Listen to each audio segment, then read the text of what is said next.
ইশতেহার হচ্ছে সেই জিনিস যেটা হচ্ছে প্রেমিক প্রেমিকাকে দেওয়া মিথ্যা প্রতিশ্রুতি,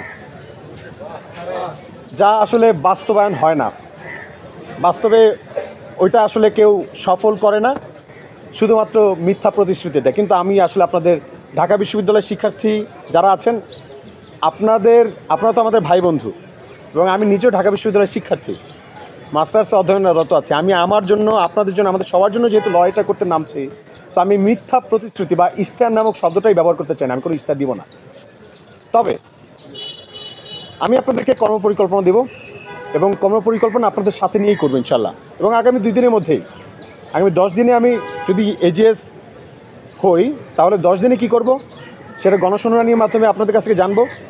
1 মাসে কী করব সেটা আপনাদেরকে জানাবো। 100 দিনে কী করব সেটা আপনাদের সবাইকে গণশুনানির মাধ্যমে জানাবো। এবং আপনারা আমাদেরকে ট্র্যাক করবেন। ওই যে আমার লেজুরটা আপনাদের কাছে দিচ্ছি, আপনার লেজুরটা ধরে রাখবেন যে তুমি আমাদের ম্যান্ডেট নিয়ে নামছিলে, আমরা তোমাকে সমর্থন দিচ্ছি, তুমি আমাদের কর্মী, তুমি বলছো, কথা দিচ্ছ, তাহলে তোমার লেজু কিন্তু আমাদের হাতে। সবাই শিক্ষার্থী, মানে সবাই শিক্ষার্থী, সবাইকে সাথে নিয়ে আমাদেরকে এগিয়ে যেতে হবে।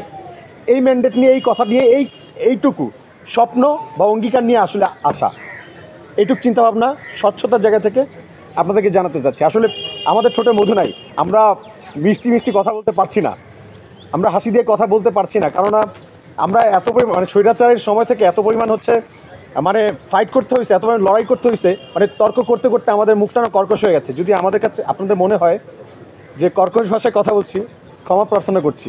তবে কিভাবে কথা বললে আপনাদের ম্যান্ডেটটা আমার হাতে দেবেন, বা আপনাদের সমস্যাগুলো আমার কাছে যদি কাইন্ডলি একটু বলেন, আমার মনে হয় আমি সেগুলো উইলিংলি, বিশ্বাস করেন, মুখে ভাষাগুলো কর্কশ হতে পারে, কিন্তু আন্তরিকতার কোনো ঘাটতি থাকবে না, সর্বোচ্চ চেষ্টা থাকবে ইনশাল্লাহ।